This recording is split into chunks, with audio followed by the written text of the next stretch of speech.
Guidance. আমরা সবাই বলি আমিন। আল্লাহ শুকরিয়া যে আমরা আমাদের প্রিয় শায়েখ আস-সুন্নাহ ফাউন্ডেশনের চেয়ারম্যান শায়েখ আহমদুল্লাহ হাফিজাহুল্লাহ ওয়া রাআহকে পেয়েছি। উনি কথা বলার পরে আর কিছু বলার অবকাশ থাকে না, সুযোগ থাকে না। এত সুন্দর করে বলেন, ঠিক কিনা বলেন? আমরা আল্লাহর কাছে দোয়া করি, প্রার্থনা করি শায়েখের আলোচনা থেকে যেন আমরা উপকৃত হতে পারি। শায়েখ যে দিক নির্দেশনামূলক বক্তব্য আমাদের সামনে উপস্থাপন করলেন, আমরা যেন সেগুলোর উপর আমল করতে পারি। প্রিয় ভাইরা, যে টপিকটি আমি চুজ করেছি আপনাদের জন্য আজকের এই কনভেনশনে বা কনফারেন্সে, সেটা হচ্ছে আমাদের প্রিয় নবী বিশ্বনবী মুহাম্মদুর রাসূলুল্লাহ সাল্লাল্লাহু আলাইহি ওয়াসাল্লামের আচরণ কেমন ছিল। কেমন ছিল আমার প্রিয় নবীজির আচরণ? তিনি মানুষের সাথে কেমন আখলাকে, কেমন ব্যবহার তিনি করতেন, কেমন ডিলিংস করতেন, তার ইন্টারাকশনগুলো মানুষের সাথে কেমন ছিল, তার আচরণ কেমন ছিল, এই টপিকে আমরা কথা শুনবো। আমরা যদি কোরআনকে জিজ্ঞেস করি যে কোরআন তুমি বলো তো বিষ্ণু ইসা ইসলামের আচরণ কেমন ছিল, আমার নবীর আখলাক কেমন ছিল, ব্যবহার কেমন ছিল, কোরআন খুব প্রিসাইজলি আমাদেরকে জানায় এবং বলে যে ওয়া ইন্নাকা লাআলা খুলুকিন আযীম, and verily you are on a very good standard of character। এর অর্থ হচ্ছে নবী হে, নিশ্চয়ই আপনি নৈতিক চরিত্রের সর্বোচ্চ মানের উপর প্রতিষ্ঠিত। সুবহানাল্লাহ। চারিত্রিক মাধুর্যতা, চারিত্রিক নির্মলতা, উন্নত চরিত্র, সর্বোত্তম চরিত্র বলতে আমরা যা বুঝাই তার সবটা দিয়ে আল্লাহ তাআলা বিষ্ণু ইসা ইসলামের চরিত্রকে নির্মাণ করেছেন। বিষ্ণু ইসা ইসলামের মাথার চুল থেকে পায়ের নখ পর্যন্ত একটা কলমের কালির ডট ফেলার ক্ষমতা বিশ্বের কারণে, ঠিক কিনা বলেন? এজন্য আল্লাহ বলছেন ওয়া ইন্নাকা লাআলা খুলুকিন আযীম, নৈতিক চরিত্রের সর্বোচ্চ স্ট্যাটাস, সর্বোচ্চ মানে আপনি নবী হে প্রতিষ্ঠিত। এবং তিনি বলতেন ওয়া ইন্নামা বুইসতু লিউতাম্মিমা মাকারিমাল আখলাক, আমি উত্তম আচরণের পূর্ণতা দান করার জন্য এই পৃথিবীতে এসেছি, উত্তম চরিত্রের পূর্ণতা দিতে, চারিত্রিক পূর্ণতা দিতে, বিশ্ববাসীকে উত্তম চরিত্র শিখাবার জন্য এই পৃথিবীতে এসেছি। বিষ্ণু ইসা ইসলামের চরিত্রের চাইতে সুন্দর চরিত্র এই পৃথিবীতে কারো কি হতে পারে? আমরা তো আমাদের নেতাদের চরিত্রের ব্যাপারে বলি আমার নেতার চরিত্র ফুলের মতো। আসলে কোথায় কি বলতে হবে এই সেন্সটাই আমাদের নাই। আল্লাহু আকবার। বিষ্ণু ইসা ইসলামের চরিত্রের ব্যাপারে স্বয়ং আল্লাহ তাআলা সার্টিফাই করেছেন। এবং আম্মা জান আয়েশা রাদিয়াল্লাহু তাআলা আনহাকে যখন জিজ্ঞেস করা হতো যে হে আম্মা, আপনি বলেন তো আমাদের নবীজির চরিত্র কেমন ছিল, কাইফা কানা খুলুকু রাসূলিল্লাহ, কেমন ছিল নবীর চরিত্র, সাহাবারা বড্ড আগ্রহ নিয়ে জিজ্ঞেস করতেন। আম্মা জান আয়েশা বলেছেন কানা খুলুকুহু আল কোরআন, বিষ্ণু ইসা ইসলামের চরিত্র ছিল কোরআনী চরিত্র। কোরআনে যা করতে বলা হয়েছে, যা করতে বারণ করা হয়েছে, তা প্র্যাকটিক্যালি বিশ্বনবীর জীবনে সেটা করে দেখানো হয়েছে। এবং তিনি বলতেন ইনদামা রাসূলুল্লাহ সাল্লাল্লাহু আলাইহি ওয়াসাল্লাম ইয়ামশি আলাল আরদ কাআন্নাল কুরআন ইয়ামশি আলাইহি, বিষ্ণু ইসা ইসলাম যখন রাস্তা দিয়ে হেঁটে যেতেন as if a living Quran is walking on the street, মনে হতো একটা জীবন্ত কোরআন রাস্তা দিয়ে হেঁটে যাচ্ছে। এত সুন্দর ছিল বিষ্ণু ইসা ইসলামের চরিত্র। উনি যে নিজেই উত্তম আচরণের ছিলেন তাই নয়, তিনি সর্বোত্তম আচরণ যেন আমরা অর্জন করি এটার ব্যাপারে গুরুত্ব আরোপ করেছেন। রাসূল সাল্লাল্লাহু আলাইহি ওয়াসাল্লামকে জিজ্ঞেস করা হলো নবী হে, কোন জিনিস মানুষকে সবচেয়ে বেশি আল্লাহর জান্নাতে প্রবেশ করাবে? সুইলা রাসূলুল্লাহ সাল্লাল্লাহু আলাইহি ওয়াসাল্লাম আন আকসারি মা ইউদখিলুন নাস আল জান্নাহ, জিজ্ঞেস করা হলো নবী কোন জিনিস মানুষকে বেশি জান্নাতে ঢুকাবে? বিষ্ণু বললেন তাকওয়াল্লাহ ওয়া হুসনুল খুলুক, এক হচ্ছে আল্লাহর ভয়, আরেক হচ্ছে সুন্দর আচরণ। সুবহানাল্লাহ। তাহলে এই হাদিস থেকে বুঝলাম যারা বেশি নামাজ পড়বে তারা বেশি জান্নাতে ঢুকবে নাকি? নামাজ পড়তে পড়তে যারা কপাল কালো করে ফেলছে এরা ঢুকবে না? যারা হজ করতে করতে বড় হাজী সাহেব হয়েছে, জিকির করতে করতে হাতে 3-4টা তাসবিহ রেখেছে, তাদের কথা বলা হয়েছে? এগুলো নিঃসন্দেহে অনেক বড় আমল, কিন্তু সবচাইতে বেশি জান্নাতে প্রবেশ করাবে যে আমল, বিষ্ণু বললেন এক হচ্ছে আল্লাহর ভয়, আরেক হচ্ছে সর্বোত্তম আচরণ। প্রিয় ভাইরা, ইসলামের মেজাজটাকে চিনে নেন, ইসলামের এসেন্সটাকে বুঝে নেন। আমরা ভালো আচরণকে গুরুত্ব দিতে চাই না। অনেক নামাজি লোক দেখবে নামাজ পড়তে পড়তে কপালে কালো দাগ ফেলে দিছে, বাসায় বউয়ের সাথে খারাপ আচরণ করে, খিটখিটে মেজাজের, প্রতিবেশীর সাথে শুধু ঝগড়া, কলিগদের সাথে ঝগড়া, মারামারি, দুঃসম্পর্ক, এরকম আছে না নাই বলেন? আছে না? কিন্তু নামাজি, অনেক বড় হাজি, একদিনও কোরআন তেলাওয়াত মিস হয় না। তো এত ইবাদত করেও সে ইসলামের আসল এসেন্সটাকে ধরতে পারে নাই। বিষ্ণু বললেন সবচেয়ে বেশি জান্নাতে প্রবেশ করাবে যে দুটি আমল, একটি হচ্ছে তাকওয়াল্লাহ, আল্লাহর ভয়, আরেকটি হচ্ছে উত্তম আচরণ, সর্বোত্তম আচরণ। তো আমরা যেন উত্তম আচরণের অধিকারী হই, আমার স্ত্রীর সাথে যেন ভালো আচরণ করি, প্রতিবেশীর সাথে যেন ভালো আচরণ করি, ছেলে মেয়েদের সাথে যেন আমাদের অ্যাটিটিউডটা ভালো থাকে, আচরণটা ভালো থাকে, কলিগের সাথে যেন ভালো থাকে। বিশ্বনবীর আচরণ যেমন ছিল তেমন আচরণ যেন আমরা গড়ে তুলতে পারি। আওয়াজ করে পড়ুন আমিন। শুনুন, আবু দাউদের এক বর্ণনা বিষ্ণু ইসলাম বলেন, খুব চমৎকার একটি হাদিস, মনোযোগ দিয়ে শুনুন। তিনি বলেন, আনা যাঈমুন বিবাইতিন ফি রাবাদিল জান্নাতি লিমান তারাকাল মিরাআ ওয়া ইন কানা মুহিক্কান। আমি ওই ব্যক্তিকে জান্নাতের আঙ্গিনায় একটা ঘরের গ্যারান্টি দেই যে ব্যক্তি তর্ক করার সময় নিজে হক এটা জেনেও সে তর্ক থামিয়ে দেয়।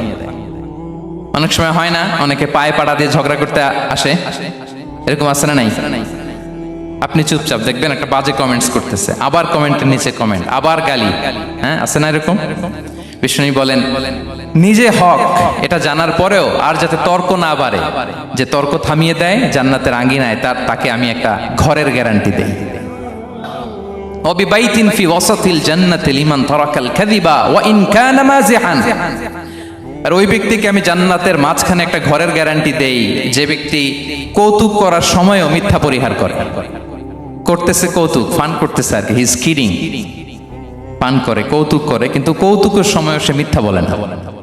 এই স্বভাব যাদের, তাদেরকে আমি জান্নাতের মাঝ বরাবর একটা ঘরের গ্যারান্টি দেই। এরপর বিষ্ণু কি বলে দেখেন, তিনি বলেন ওয়াবিবাইতিন ফি আ'লাল জান্নাতি লিমান হাসানা খুলুকাহু। আর জান্নাতের একেবারে হাইস্ট পিক অফ প্যারাডাইস, জান্নাতের সর্বোচ্চ স্তরে আমি একটা ঘর বা একটা বাসভবনের গ্যারান্টি ওই ব্যক্তিকে দেই যে তার আচরণটা সুন্দর করেছে, যে সুন্দর আচরণের অধিকারী হয়েছে, তাকে জান্নাতের হাইস্ট পিকে আমি একটা বাসভবনের গ্যারান্টি দেই। তাহলে বলেন তো আমাদের আচরণটা সুন্দর করার দরকার আছে না নাই? এটা খুব ছোটখাটো একটা আমল, তাই না? কথা বলেন। দক্ষিণ কোরিয়া প্রবাসী ভাইরা আওয়াজ করে বলেন, এটা কি ছোট আমল? দেখলে সালাম দিব, সুন্দরভাবে কথা বলবো, ভালো উইশ করব, হ্যাঁ, হিংসা জিঘাংসা অহংকার থেকে মুক্ত থাকবো, খিটখিটে মেজাজের হব না, অলওয়েজ স্মাইলিং ফেস থাকবে আমার, হৃদ্যতাপূর্ণ আচরণ। এই কাজটা কি ছোট আমল? আওয়াজ করে বলেন, এই আমলটা কি ছোট না বড়? প্রিয় ভাইরা, বিষ্ণু ইসলাম সবার সাথে এরকম মাধুর্যতাপূর্ণ আচরণ করতেন, ছোট থেকে বড়, নারী থেকে পুরুষ, বন্ধু থেকে শত্রু, সবার সাথে সুন্দর আচরণ করতেন। এবং তার এই চমৎকার আচরণে মুগ্ধ হয়ে তার অনেক শত্রু মুহূর্তে তার বন্ধুতে পরিণত হয়েছে। তাহলে আসুন আমরা দেখি আমাদের প্রিয় নবীজির আচরণ কেমন ছিল। শুরুতেই আমরা দেখি যে শিশুদের সাথে বিষ্ণু ইসলাম কেমন আচরণ করতেন, সেটা আমরা শুনবো। আমরা যদি থ্রু দ্য লেন্স অফ সিরা অথবা থ্রু দ্য লেন্স অফ সুন্না, সুন্নার লেন্স দিয়ে, আমরা তো এক একজন এক এক লেন্স লাগাই, তো দেখবেন যে সুন্দর একটা গ্লাস পরলে যেটা যেই কালার ওইটা দেখা যায়, কিন্তু নীল গ্লাস পরলে গোটা দুনিয়াটা, লাল গ্লাস লাগালে দুনিয়াটা। এই জন্য কোরআনের লেন্স দিয়ে আমরা বিশ্ব দেখি। কোন লেন্স দিয়ে বিশ্ব দেখব? We see the world through the lens of Quran. আজকের আলোচনাটা আমরা করব থ্রু দ্য লেন্স অফ সিরা, সিরাতের আলোকে, সুন্নাহর আলোকে দেখি বিষ্ণু ইসলাম শিশুদের সাথে তিনি কেমন আচরণ করতেন। বিষ্ণু ইসলামের কাছে যখন কোনো শিশু নিয়ে আসা হতো, তিনি তাহনিক করতেন। হাদিসে এসেছে, সিরায় এসেছে। তাহনিক কি? খেজুর চিবিয়ে খেজুরের মিষ্টি রস লালাসহ বাচ্চার মুখে লাগিয়ে দিতেন। আলেমদের কাছে, অনেক আলেমদের কাছে আসে, আমার কাছে অনেকে এসেছে বাচ্চাদেরকে নিয়ে, তো আমরা এই সুন্নাহর উপর আমল হিসেবে খেজুর চিবিয়ে এর রসটা মুখে ঢুকিয়ে দিয়েছি। বারাকা, বিষ্ণু ইসলামের বারাকা নেওয়ার জন্য আসতো ছোট্ট বাচ্চাদেরকে নিয়ে। মদিনায় যখন সাহাবারা হিজরত করলেন মক্কা থেকে, মুসলিমদের ঘরে সন্তান সন্ততি নাই, বাচ্চা কাচ্চা হয় না। ইহুদিরা টিটকারি করে, এই তো মুসলমানদের সন্তান নাই। সর্বপ্রথম যেই সন্তান হয়েছে তিনি হচ্ছেন আয়েশা রাদিয়াল্লাহু তাআলা আনহার বড় বোন আসমা বিনতে আবু বকরের ঘর উজাড় করে এক সন্তান এসেছে, পুত্র সন্তান, নাম হচ্ছে আব্দুল্লাহ। কি নাম? আব্দুল্লাহ ইবনে জুবাইর। তো আসমা আব্দুল্লাহকে কোলে নিয়ে বিষ্ণুনবীর কাছে আসলেন। বিষ্ণুনবী খেজুর চিবিয়ে ওনার লালা মিশ্রিত রস খেজুর সহ মুখে লাগিয়ে দিলেন। আসমা সবসময় গর্ব করে বলতেন যে আমার সন্তানের পাকস্থলীতে সর্বপ্রথম যেটা ঢুকেছে এটা হচ্ছে বিশ্বনবীর লালা মিশ্রিত খেজুরের রস। আল্লাহু আকবার। বাচ্চারা আসলে বিশ্বনবী তাহনিক করতেন এবং এটা ল্যাবরেটরিক্যালি প্রুভড, সায়েন্টিফিক্যালি প্রুভড যে বাচ্চার জন্মের পরে এরকম মিষ্টি দিলে, স্পেশালি ডেটস নির্যাস যদি দেয়া হয়, তাহলে এটা তার ইমিউন সিস্টেম বাড়ায়, রোগ প্রতিরোধ ক্ষমতা বাড়ায়, তার ব্লাড সার্কুলেশন বাড়ায়, রক্ত সঞ্চালন বাড়ায়। বিশ্বনবী এটা করতেন। অনেক মায়েরা বরকতের জন্য বিশ্বনবীর কোলে বাচ্চা দিতেন, অনেক বাচ্চা বিশ্বনবীর কোলেই পেশাব করেছে, হাদিস সাক্ষী। ওখান থেকে মাসালা এসেছে, মেয়ে বাচ্চা পেশাব করলে কিভাবে ক্লিন হবে, ছেলে বাচ্চা পেশাব করলে কিভাবে ক্লিন হবে। বিশ্বনবীর কোলে নিয়েছেন, পেশাব করে দিছে ভরায়া। আল্লাহু আকবার। বাচ্চাদের মাথায় তিনি হাত বুলিয়ে দিতেন। যেই বাচ্চার মাথায় বিশ্বনবী হাত বুলাতেন, ওই বাচ্চার মাথায় খুব বেশি বেশি চুল গজাতো। সুবহানাল্লাহ পড়বেন না? এক ভণ্ড, সেও ছিল নবী দাবিদার, মুসাইলামাতুল কাযযাব। সে নবীকে কপি করত, নবী যা যা করতো তাই করত। তো সেও তার এলাকায় অনেক বাচ্চাদের মাথায় হাত বুলাই দিতে শুরু করলো, যে মোহাম্মদ বাচ্চার মাথায় হাত বুলালে বাচ্চার মাথায় চুল বড় হয়, আমিও তাই করব। সে বলতো আমিও নবী। সে বলতো নবু আনি শুনলি ওয়ানি শুনলাকে মোহাম্মদ, হে মোহাম্মদ, নবু তোমার অর্ধেক আমার অর্ধেক। কি মামুর বাড়ির আবদার দেখছেন? বলে আমারটা আমাকে বুঝিয়ে দাও। তো নবীকে কপি করতো। বিশ্বনবী কুয়ার মধ্যে লোনা পানির কুয়ায় থুতু ফেললে মুহূর্তে লোনা পানির কুয়া মিঠা পানির কুয়ায় পরিণত হতো। এই বদমাসটা যখন কপি করে থুতু মারছে ওদের এলাকার কুয়ায়, ওটা ছিল মিঠা পানি, ওটা মুহূর্তের মধ্যে লোনা পানির কুয়া হয়ে গেছে। তো বিশ্বনবীকে কপি করে সে তার এলাকার নবজাতক বাচ্চাদের মাথায় যখন হাত বুলিয়ে দিতে শুরু করলো, পরবর্তীতে দেখা গেল ওই বাচ্চাগুলো আজীবন ছিল টাক মাথা। চুল বাড়বে তো দূরের কথা, এদের মাথায় চুলই ওঠে নাই। আল্লাহু আকবার। মুজিজাতুন নবী। তো বিশ্বনবী মাথায় হাত বুলিয়ে দিতেন, বাচ্চাদেরকে চুমু খেতেন। আপনারা বাচ্চাদেরকে কোলে নেবেন, আদর করবেন, চুমু খাবেন, বিশ্বনবীর সুন্নাহ এটা। বাচ্চাদের সালাম দিতেন। মাঝে মাঝে বাচ্চাদের সাথে মজা করতেন, তাদের সাথে খেলাধুলা করতেন। বাসার সময় পেলে এটা করবেন, ছেলেমেয়েদেরকে নিয়ে খেলতে নেমে যাবেন। শুধু বাচ্চাদের সাথে ফান করতেন এমন না, ভুল দেখলে শুধরে দিতেন। এক ছোট্ট বাচ্চা কোলে বসে খাবারের প্লেট থেকে এখান থেকে ধরে ওখান থেকে ধরে, তাও বাঁ হাতে। বিশ্বনবী বললেন, ইয়া গোলাম সাম্মিল্লাহ, বিসমিল্লাহ বলো। কুল বিয়ামিনি, বাঁ হাতে নয় ডান হাতে খাও। ওয়া কুল মিম্মা ইয়ালিক, আর এদিক সেদিক থেকে নয়, তোমার সামনে যেটা আছে ওইটা খাও।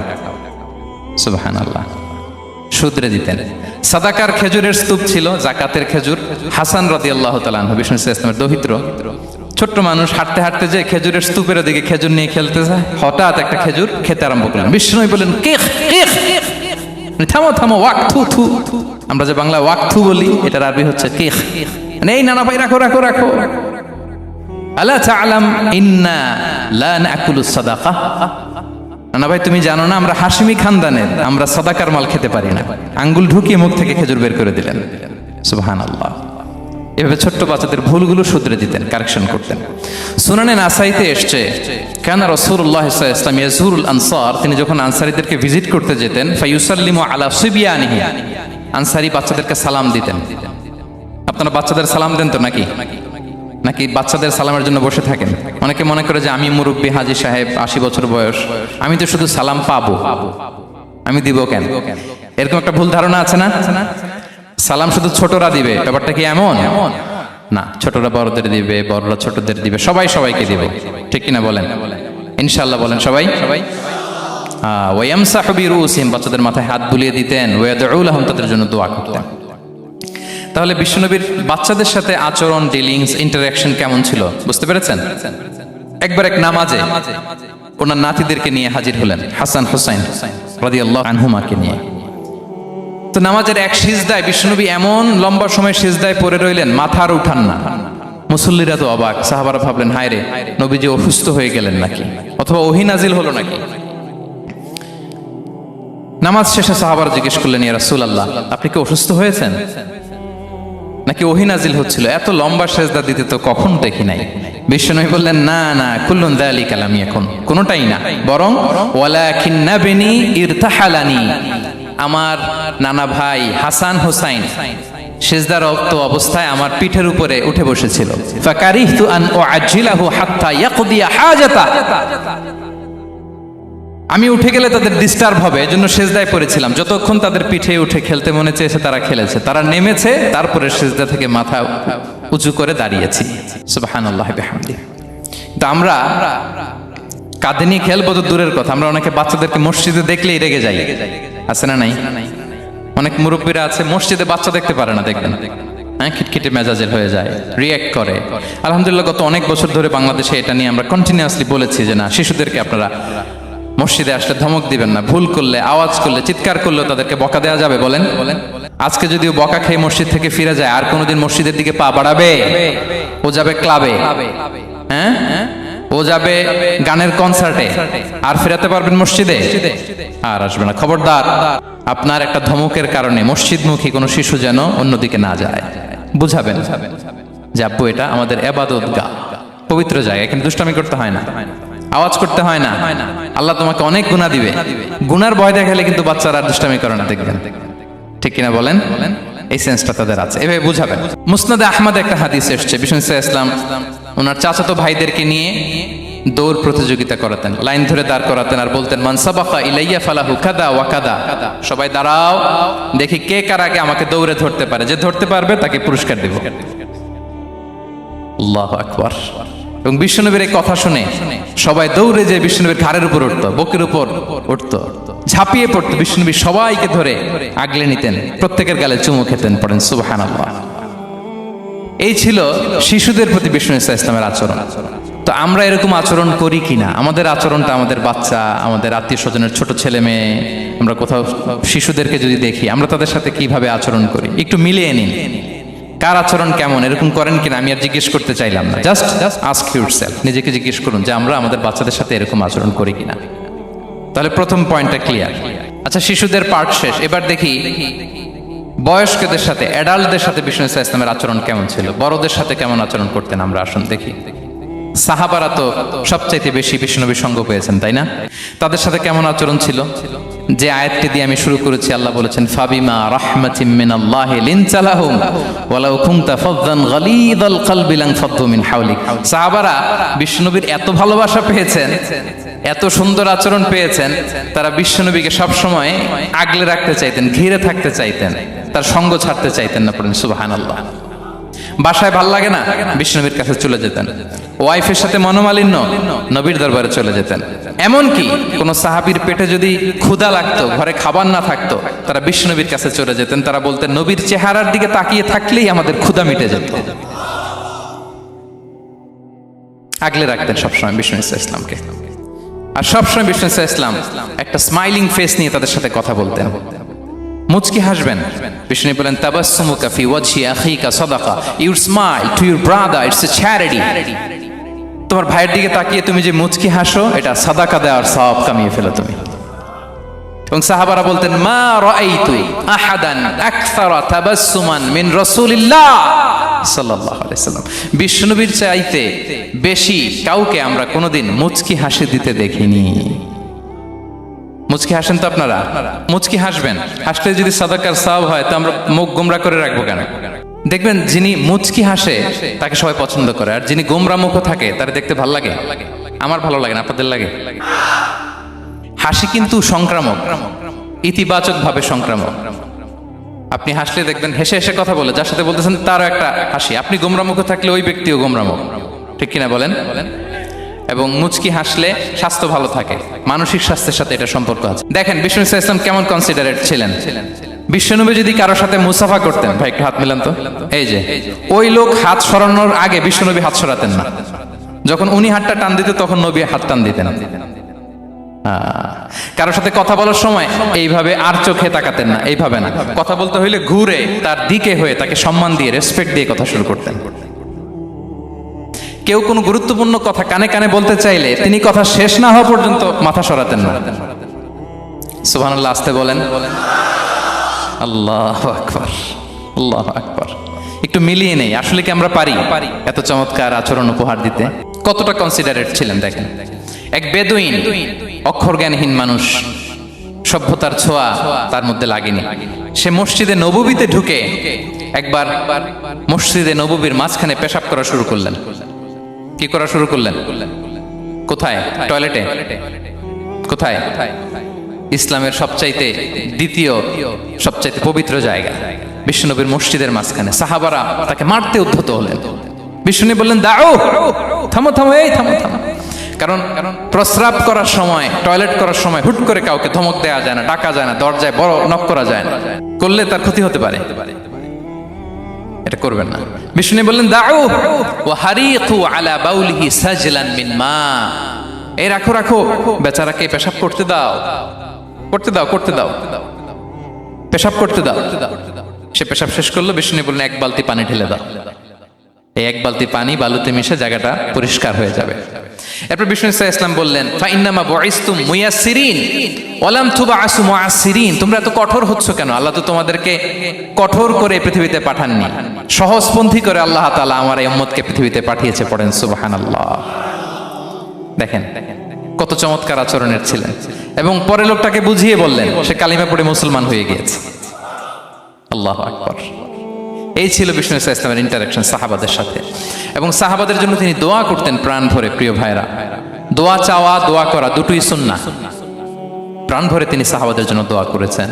বিষ্ণু ইসলাম একবার ওয়াশরুম সেরে এসে দেখলেন কে যেন অজুর পানি রেখে গিয়েছে। জিজ্ঞেস করলেন, কে রেখেছে?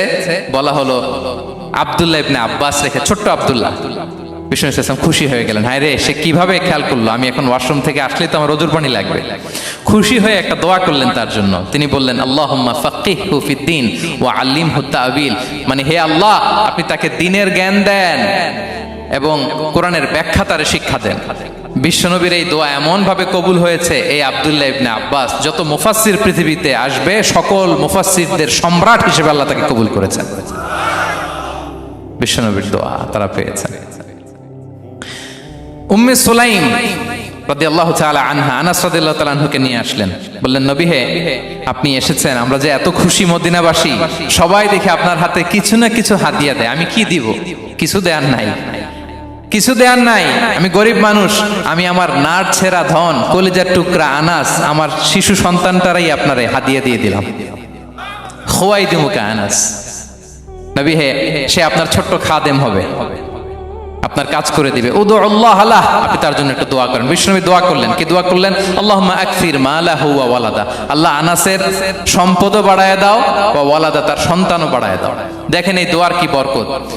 এই দোয়ার বরকতে আনাস বলে, মদিনাতে যত খেজুর বাগান ছিল সবগুলো খেজুর বাগানে বছরে খেজুর হতো একবার, কিন্তু নবীর দোয়ার বরকতে আমি আনাসের বাগানে খেজুর হতো বছরে 2 বার। আর ওনার সর্বসাকুল্যে ছেলে মেয়ে ছিল, কোন বর্ণনায় 78 জন, কোন বর্ণনায় 80 জন। আমাদের পুরো বংশে আছে 80 জন, কথা বলেন। আপনার পুরো গোষ্ঠীতে 80 জন আছে। ওনার শুধু ছেলে মেয়ে, একজনের ছেলে মেয়ে কয়জন? 80 জন। বিশ্বনবীর দোয়া কি ইন্টারেকশন দেখেন, একজন ট্রু লিডারের কি বৈশিষ্ট্য। তিনি সাহাবীদের ভালো গুণ দেখলে তাদেরকে উৎসাহিত করতেন, ইন্সপায়ার করতেন, প্রশংসা করতেন। আবু মুসা আল-আশআরী রাদিয়াল্লাহু তাআলা আনহু, তিনি রাত জেগে চমৎকার কণ্ঠে তেলাওয়াত করতেন। একদিন তার ঘরের পাশ দিয়ে বিশ্বনবী যাচ্ছিলেন। পরের দিন বললেন, আবু মুসা, আমি কিন্তু তোমার কণ্ঠ শুনেছি, বড় সুরেলা গলা তোমার। লাকাত উতিতা মিজমারান মিন মাজামিরি আলি দাউদ, দাউদ নবীর গলায় আল্লাহ যে সুরের ঝংকার দিয়েছেন, এই উম্মতের মধ্যে আল্লাহ তোমার গলায় সেই সুরের লহরী ঢেলে দিয়েছেন। আচ্ছা বলেন, নবী যদি প্রশংসা করে যে তোমার তেলাওয়াতটা খুব সুমধুর হয়েছে, তার কেমন লাগবে বলেন তো? আচ্ছা নবী বাদ দেন, শায়েখ আব্দুর রহমান আস-সুদাইসি এসে যদি আপনারে বলে তোমার কণ্ঠটা তো বড় মিষ্টি, কেমন লাগবে আপনার? আর স্বয়ং বিশ্বনবী যদি বলে, সুবহানাল্লাহ পড়বেন না? আল্লাহু আকবার। এইভাবে রাসূল সাল্লাল্লাহু আলাইহি ওয়াসাল্লাম সাহাবাদেরকে উৎসাহিত করতেন। মাঝে মাঝে প্রশ্ন করতেন, তাদের অ্যাটেনশন গ্রো করার জন্য তিনি প্রশ্ন করতেন। একবার বলেন দেখি, কে বলতে পারে ইন্না মিনাশ শাজারি শাজারা লা ইয়াসকুতু ওয়ারাকুহা মাসালুহা মাসালুল মুমিন, একটা গাছ আছে, এই গাছের পাতা ঝরে না, এর দৃষ্টান্ত মুমিনের দৃষ্টান্ত। কে পারো দেখি? কোন সাহাবী পারে না, কারণ তারা ভাবতেছিল দূরের ওই সিরিয়ার কোনো গাছ হবে, অমুক জায়গার মরুভূমির গাছ হবে, ঘরের পাশে যে খেজুর গাছ ওইটা আর কেউ ভাবে না। ভাবছে প্রশ্ন যেহেতু করছে, এত সহজ উত্তর হইলে তো প্রশ্ন করার কথা ছিল না। তারা এইটা বলে, ওইটা বলে, ক্যাকটাস, গুলমলাতা, ওই গাছ। নবী বলে না, ইন্নাহা আন-নাখলা, এটা খেজুর গাছ। কি গাছ? তো আব্দুল্লাহ ইবনে ওমর তখন খুব ছোট, তিনি মনে মনে ধরে ফেলছিলেন, কিন্তু ভয়ে বলে না। তো বাসায় যে ওমর রাদিয়াল্লাহুকে বলে, আব্বা আপনারা কেউ পারেন না, আমি তো জানতাম এটা খেজুর গাছ। তো বললা না যে?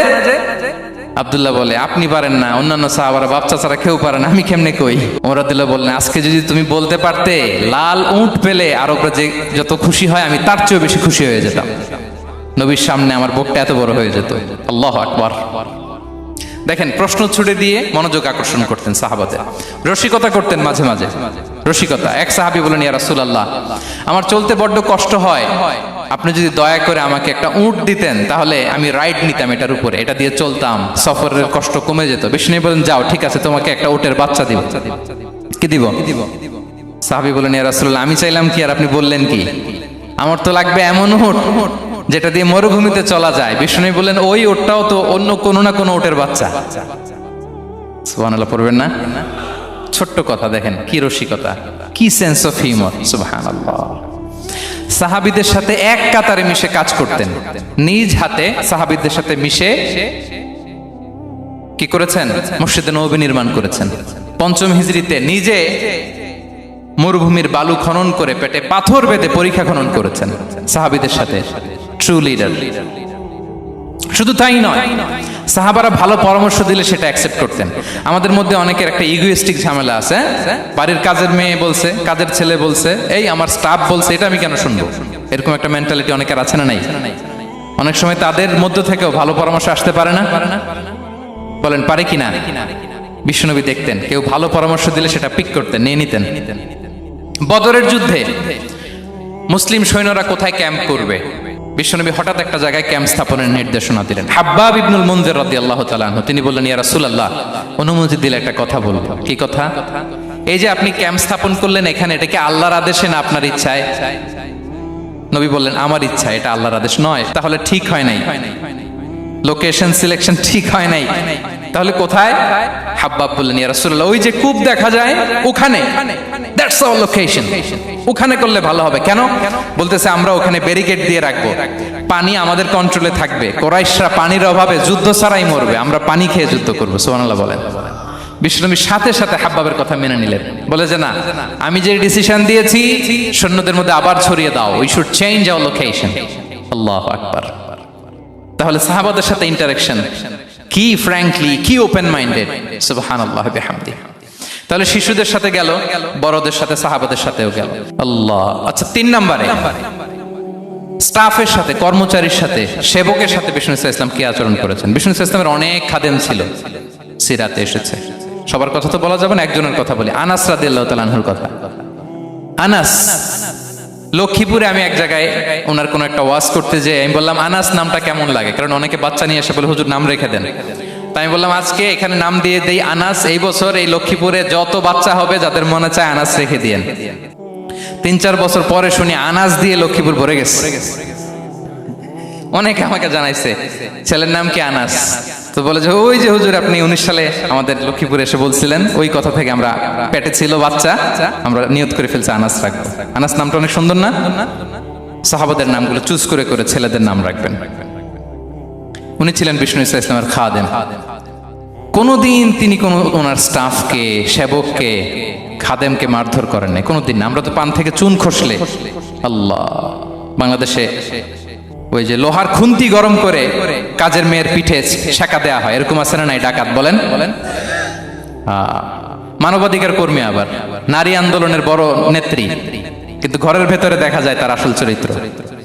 কারো আসল চরিত্র যদি জানতে চান, কয়েকটা জায়গায় নক করলে জানা যায়। এক হচ্ছে তার বউ, তার ব্যাপারে কি বলে, তার স্ত্রী।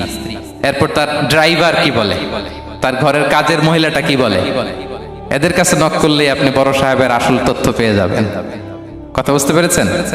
আনাস রাদিয়াল্লাহু তাআলা আনহু বলেন, খাদিমতুন নাবিয়্যা 10 সিনিন ফামা ক্বালা লি উফ ফামা ক্বালা লি লিমা সানা'তা ওয়ালা লিমা লা সানা'তা। আমি 1 বছর 2 বছর নয়, 10 বছর বিশ্বনবীর খাদেম ছিলাম। আওয়াজ করে বলেন তো কয় বছর? একদিনের জন্য আমার কোনো কাজে বিরক্ত হয়, ইস, আরে বিরক্ত হয়, আমরা এগুলো বলি না? একদিনের জন্য বলে না, একদিন, একটি মুহূর্তের জন্য। এই 10 বছরে একটিবারও পেয়ারা নবীজি বলেন নাই, আনাস এটা কেন করলে? একবারের জন্য বলে নাই, আনাস এটা করলে না কেন? একবারের জন্য তিনি বলেন। আনাস রাদিয়াল্লাহু তাআলা আনহু বলেন, একদিন একটা কাজে, সম্ভবত জুব্বা আনতে আমাকে বিষ্ণু পাঠিয়েছিলেন। আমি ছোট মানুষ, জুব্বা আনতে যে ভুলে আমি মদিনার বাচ্চাদের খেলা দেখতে আরম্ভ করলাম। বাচ্চারা রাস্তায় খেলাধুলা করে না? বিশ্বনবী যেটা আনতে পাঠিয়েছে ওইটা না এনে ভুলে, ছোট মানুষ তো, সেও দাঁড়িয়ে দাঁড়িয়ে মদিনার ছেলেমেয়েদের খেলা দেখতেছে। এখন সময়ের পর সময় যায়, ঘন্টার পর ঘন্টা যায়, আনাস তো আর আসে না জুব্বা নিয়ে। বিশ্বনবী ভাবলেন, হায় রে, আনাস মনে ভুলে গেছে, যাই নিজের কাজ নিজেই করে নিয়ে আসি। বিশ্বনবী বেরোলেন, বেরোই দেখে ওই তো আনাস, আমার আনাস বাচ্চাদের সাথে খেলা দেখতেছে। আমরা হইলে কি করতাম? আমরা হইলে কি মাইর, ওই যে ডাইরেক্ট মাইর। আল্লাহ, আজকে তোর একদিন কি আমার একদিন না? বিষ্ণুবী গেলেন, তিনিও বাচ্চাদের সাথে খেলা দেখতে শুরু করলেন, কিছুই বললেন না, শুধু আলতো হাতে আনাসের পিঠে হাত রাখলেন, ঘাড়ে আলতো হাতে। বিষ্ণুবীর হাতটা রেশমের চেয়েও সফট ছিল। হাত রাখলেন, হাত রাখাতে আনাস রাদিয়াল্লাহু তাআলা আনহু ফানাযারতু ইলাই, তিনি বললেন আমি পিছনের দিকে তাকালাম, বিষ্ণুবীর দিকে আমি তাকালাম, হঠাৎ করে দেখলাম যে বিষ্ণুবী। তাকানোর পর পর আমি ভয় পেয়ে গেলাম, কিন্তু বিষ্ণু সাল্লাল্লাহু আলাইহি ওয়াসাল্লাম ধমক দেয় নাই, কিরে আনাস তুই এখানে, এটাও বলে নাই। তাকালাম, ওয়া হুয়া ইয়াদহাক, তিনি একটা মুচকি হাসি দিলেন, বললেন আনাস তোমাকে না কাজে পাঠিয়েছিলাম, এখানে কেন? আনাস বলে, ইয়া রাসূলুল্লাহ ক্ষমা করে দেন, আমি যাচ্ছি। আনাস বলে, বিশ্বনবীর সেদিনের মুচকি হাসির শাসন মরার আগের দিন পর্যন্ত আমার এই সোজা রাস্তায় রেখেছে। ভাইরা আমার, শাসন করতে জানলে পিট্টি দেয়া লাগে না, ধমক দেয়া লাগে না, মার দেয়া লাগে না। শাসন করতে জানলে একটা মুচকি হাসি দিয়ে শাসন করা যায়। এবার জানবো স্ত্রীর সাথে আচরণ। স্ত্রী, যার সাথে আমার সম্পর্ক খুবই গভীর, খুবই মজবুত, তার সাথে কেমন আচরণ ছিল? সিরাতে অনেক কথা এসেছে, আমাদের সময় নেই, সংক্ষেপে বলি। স্ত্রীদের তিনি আগে সালাম দিতেন, মসজিদ থেকে ঘরে পৌঁছে দিতেন, ঘরের কাজে সহযোগিতা করতেন, ওঠে ওঠার সময় হেল্প করতেন, মাঝে মাঝে স্ত্রীদের পরামর্শও নিতেন। আপনারা এগুলো করেন তো? করেন? এই যে আওয়াজ নাই, পেছনে কিন্তু ভাবিরা বসে আছে সবাই। উল্টা পাল্টা বললে এখানে উইটনেস আছে, খবর আছে আজকে। এগুলো করেন? করেন? হ্যাঁ, করতে হবে, করতে হবে। বিষ্ণু সাল্লাল্লাহু আলাইহি ওয়াসাল্লাম নিজ হাতে ঘরে উটের দুধ দহন করতেন, রুটি সেকা দিতেন, কাপড় সেলাই করতেন, এই কাজগুলো করতেন। এবং আম্মা জান আয়েশা রাদিয়াল্লাহু তাআলা আনহাকে এত ভালোবাসতেন, তিনি বলেন, আমি গোশত খেয়ে ওইটার হাড্ডিটা রেখে দিলে বিশ্বনবী আমার খাওয়া হাড্ডিটা নিয়ে আবার চুষতে শুরু করতেন। আমি গ্লাসের যেখান দিয়ে পানি খেতাম, পেয়ালার খুঁজে খুঁজে বিশ্বনবী ওই জায়গায় ঠোঁট লাগিয়ে পানি খেতেন।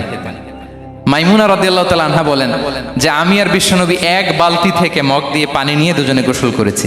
আল্লাহু আকবার, কি চমৎকার আচরণ। এবং স্ত্রীদের নিয়ে তিনি সফর করতে বেরোতেন। একবার রাত্রিবেলা বিষ্ণু সাল্লাল্লাহু আলাইহি ওয়াসাল্লাম এবং আম্মা জান আয়েশা রাদিয়াল্লাহু তাআলা আনহা, বিষ্ণু বলেন চলো তো আমরা একটু দৌড় দেই, এক্সারসাইজ হয়ে যাবে। দুইজনে দৌড় দিলেন। তখন আম্মা জান আয়েশা রাদিয়াল্লাহু তাআলা আনহা একটু স্লিম ছিলেন, তো দৌড়ে বিশ্বনবী পিছে পড়ে গেলেন, আম্মা জান আয়েশা ফার্স্ট হয়ে গেলেন, আগে চলে গেলেন। বড্ড খুশি, উনি বিশ্বনবীকে হারিয়েছেন।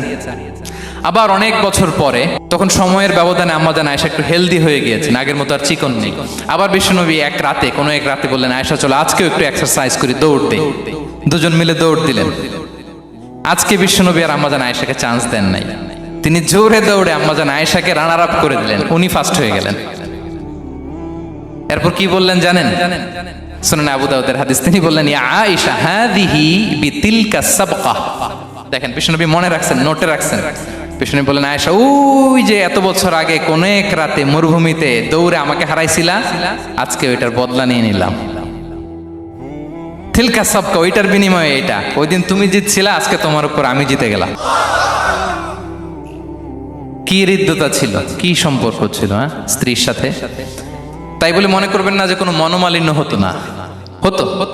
মানবিক যে ব্যাপারগুলো, মাঝে মাঝে একটু ছোটখাটো মিষ্টি ঝগড়া, একটু মনোমালিন্য, এটাও হতো।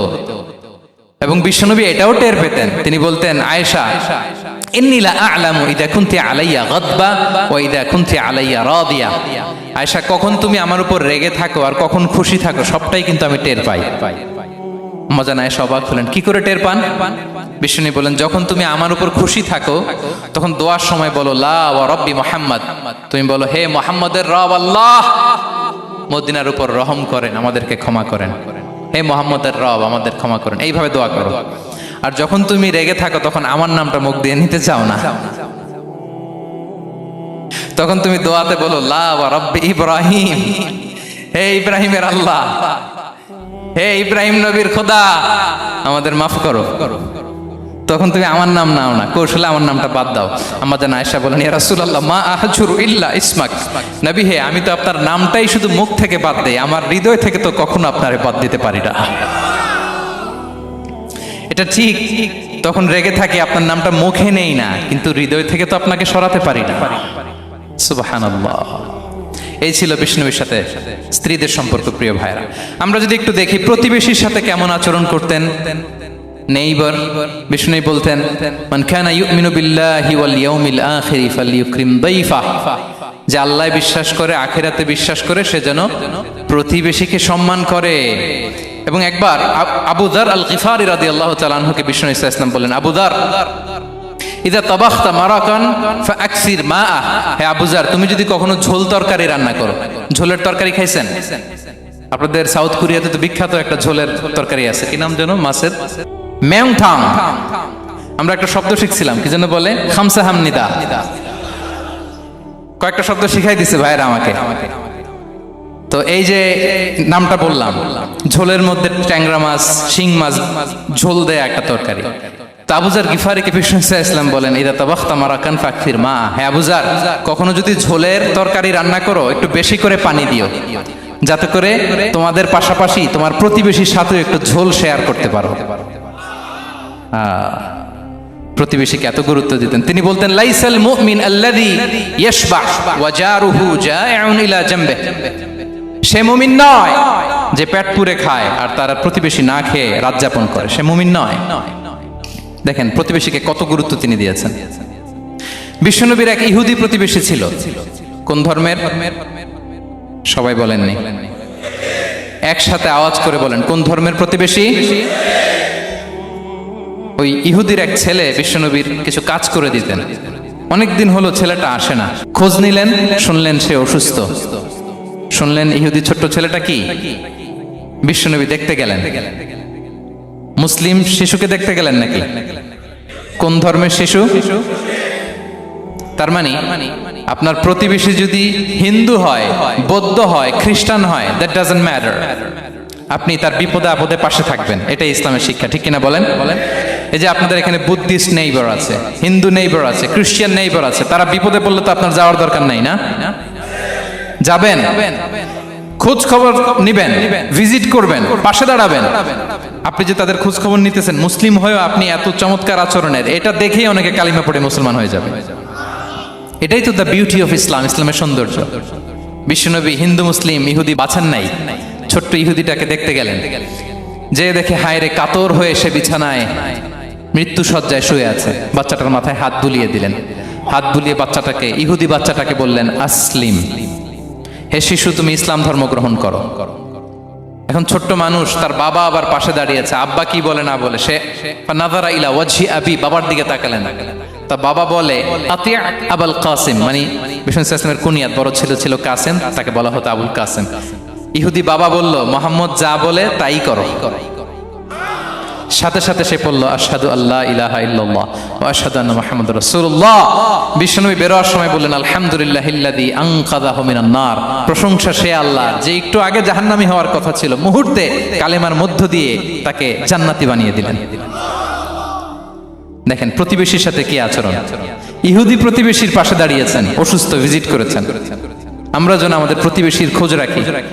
অভুক্ত প্রতিবেশী রেখে আপনি পেট পুরে খেয়ে তাহাজ্জুদ করলে ওই তাহাজ্জুদ আল্লাহর দরবারে যাবে না। খবরদার, খবরদার, আমরা যেন প্রতিবেশীর সাথে সুসম্পর্ক রাখি। এবার যুদ্ধবন্দীদের সাথে বিষ্ণু ইসলাম কেমন আচরণ করেছেন। যুদ্ধবন্দী, POW, প্রিজনার অফ ওয়ার, যুদ্ধবন্দী পর্যন্ত যুদ্ধ হয়েছে, প্রতিপক্ষ হেরেছে, আমরা জিতেছি, তাদেরকে বন্দী হিসেবে আমরা পেয়েছি, তাদের সাথে ইসলাম কি আচরণ করতে বলে। আমরা তো অনেক যুদ্ধবন্দীদের ইতিহাস জানি পৃথিবীতে। আবু গারিব কারাগারের কথা শুনেছি আমরা ইরাকে, ঠিক কিনা? হ্যাঁ, পশ্চিমারা কি নির্যাতন করেছে। আমরা কিউবার গুয়ান্তানামো বের কথা শুনেছি, কি অমানবিক নির্যাতন তারা করেছে, কি টর্চার সেল তারা ওখানে করেছিল। সম্প্রতি আমরা আমাদের বাংলাদেশে আয়নাঘরের কথাও শুনেছি। তা আয়নাঘরে যাদেরকে টর্চার করা হয়েছে এরা যুদ্ধবন্দী? এরা তো কারাবন্দী, তাও অন্যায় ভাবে। এনফোর্স ডিসঅ্যাপিয়ারেন্স ছিল, অন্যায় ভাবে তাদেরকে গুম করা হয়েছে। অন্যায় ভাবে বছরের পর বছর যাদেরকে এভাবে কষ্ট দেয়া হয়েছে, ফ্যামিলি থেকে দূরে রাখা হয়েছে, কিয়ামতের দিন তাদেরকে আল্লাহ জালেমের কাতারে দাঁড় করাবে। ইসলাম কারাবন্দীতে দূরের কথা, যুদ্ধবন্দীদের সাথে ভালো আচরণের কথা বলেছে। আল্লাহ বলেন ওয়ায়ুতঈমুনা তুআমা আলা হুব্বিহি মিসকিনাও ওয়া ইয়াতীমান ওয়া আসীরা। বিশ্বাসীরা গরিব দুঃখীদের যেমনি খাবার খাওয়ায়, যুদ্ধবন্দীদেরও খাবার খাওয়ায়, যুদ্ধবন্দীদেরও খাবার খাওয়ায়। এবং বিষ্ণু বলেছেন ইস্তাউসু বিল উসারা খায়রা, যুদ্ধবন্দীদের সাথে তোমরা ভালো আচরণ করো। বদরের যুদ্ধে 70 জন বন্দী হয়ে আসলো। বিশ্বনবী 70 জনকে সাহাবাদের মধ্যে ভাগ করে দিলেন, বললেন তোমরা খারাপটা খাবে, বন্দীদেরকে ভালোটা খাওয়াবে। কি নমুনা স্থাপন করেছে ইসলাম। সুমামা ইবনে উসাল রাদিয়াল্লাহু তাআলা আনহু নামে এক যুদ্ধবন্দীর ছোট্ট ঘটনা বলে আমি পয়েন্টটা শেষ করছি। ইয়ামামার বড় লিডার ছিলেন, যুদ্ধবন্দী হয়ে মদিনায় আসলেন, নাম সুমামা ইবনে উসাল রাদিয়াল্লাহু তাআলা আনহু। তখন মুশরিক ছিলেন, যুদ্ধবন্দী হিসেবে আনা হলো। তাকে মসজিদে নববীর পিলারের সাথে রশি দিয়ে বাঁধা হলো। বিষ্ণু বললেন সুমামা, কি অবস্থা তোমার, কেমন লাগে, তোমার সাথে কেমন আচরণ করা হবে বলো। বললেন মুহাম্মদ, তুমি চাইলে মারতেও পারো, বাঁচিয়েও রাখতে পারো। বিষ্ণু বললেন সুমামা, এ দুনিয়াটাই শেষ নয়, আখিরাতে বিশাল এক জগৎ পড়ে আছে। তুমি যদি শাহাদা বাক্য পড়ো আমাদের ভাই হয়ে যাবা, তোমার সেফটি সিকিউরিটির দায়িত্ব আমাদের, আমরা তোমরা সবাই মিলে এক। তারপর একে একে বিশ্বনবী তার সাথে ইসলামের সৌন্দর্যগুলো তুলে ধরলেন। সালাত কি, জাকাত কি, এগুলো বুঝালেন। বাড়িতে যেয়ে বললেন সবচেয়ে ভালো খাবার রান্না করো, একজনকে দিয়ে মসজিদে পাঠালেন। যুদ্ধবন্দীর সাথে কি আচরণ দেখছেন। এরপরের দিন বিশ্বনবী আবার তাকে ইসলামের দাওয়াত দিলেন। এরপর বাড়িতে এসে একজনকে বললেন যাও আমার ওই উটের দুধ দহন করে তাকে এক পেয়ালা গরম দুধ দিয়ে আস। আমরা জামাইকেও তো এরকম সমাদর করি না, কি বলেন। তৃতীয় দিন বিশ্বনবী আবার খাবার নিয়ে গেলেন, আবার ইসলামকে তুলে ধরলেন। সুমামা তো অবাক, যুদ্ধবন্দীদের সাথে মুসলমানরা এরকম আচরণ করে। 3 দিন ধরে লাগাতার যখন ইসলামকে প্রেজেন্টেশন শেষ, বিষ্ণু বললেন যাও এবার সুমামা ইবনে উসালের রশিটা খুলে তাকে ছেড়ে দাও। সাহাবারা বললেন বলেন কি ইয়া রাসূলুল্লাহ, ভয়ঙ্কর, বিশ্বাসঘাতকতা করবে, মেরে ফেলবে আমাদের। বিষ্ণু বললেন না, আমি যা জানি তোমরা তা জানো না, ছেড়ে দাও। সুমামাকে ছেড়ে দেয়া হলো। সুমামা বের হলেন মসজিদ থেকে, ফিরে তার ভূখণ্ড, তার এলাকা ইয়ামামাতে তিনি গেলেন না। মদিনার মসজিদে নবীর পাশে খেজুর বাগানের পাশে তিনি অজু করলেন, গোসল করলেন, অজু করলেন। এরপর ফিরে এসে বিশ্বনবীর সামনে দাঁড়িয়ে বললেন আশহাদু আল্লা ইলাহা ইল্লাল্লাহ ওয়া আশহাদু আন্না মুহাম্মাদান আবদুহু ওয়া রাসূলুহু। আমি সাক্ষ্য দিচ্ছি আল্লাহ ছাড়া কোনো ইলাহ নেই, আপনি আল্লাহর প্রেরিত রাসূল।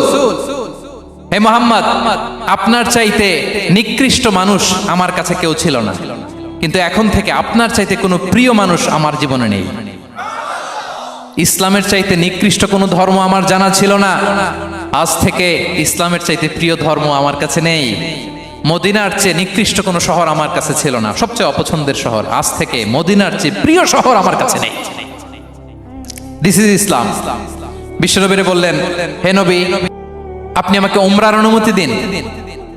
তিনি উমরা করতে গেলেন। বিষ্ণু তাকে তালবিয়া শিখিয়ে দিলেন। এই প্রথম কেউ মুসলিম সুমামা ইবনে উসাল, উনিই প্রথম মুসলিমদের মধ্যে উমরা করেছেন তালবিয়া পড়তে পড়তে, লাব্বাইক আল্লাহুম্মা লাব্বাইক পড়তে পড়তে। উমরা করার শেষে ইয়ামামা থেকে গম আসতো মক্কায়, ওই গম পিষে রুটি বানিয়ে মক্কাবাসী খেয়ে বেঁচে থাকতো। উনি ঘোষণা দিলেন মুহাম্মাদের অনুমতি ছাড়া ইয়ামামার একটি গমের দানা আজ থেকে মক্কায় পৌঁছবে না। সুবহানাল্লাহ পড়বেন না? এই যে আমেরিকা যে ইকোনমিক স্যাংশন দেয়, এটা শিখছে সুমামা উমামা ইবনে উসাল রাদিয়াল্লাহু তাআলা আনহুর কাছ থেকে। আল্লাহু আকবার।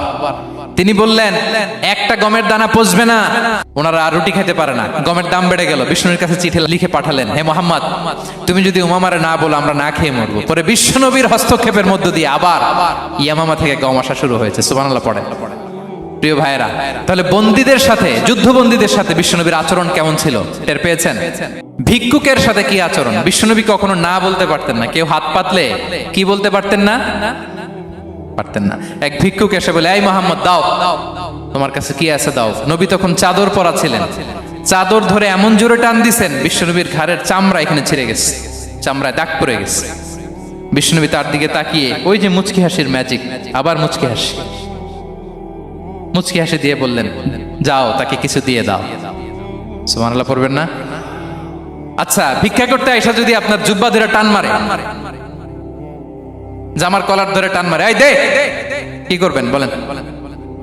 ওই যে মায়ের, মানে ডানে ভাই আর কোনো সলিউশন নাই, খালি মায়ের, আইজো মায়ের খাইলো মায়ের।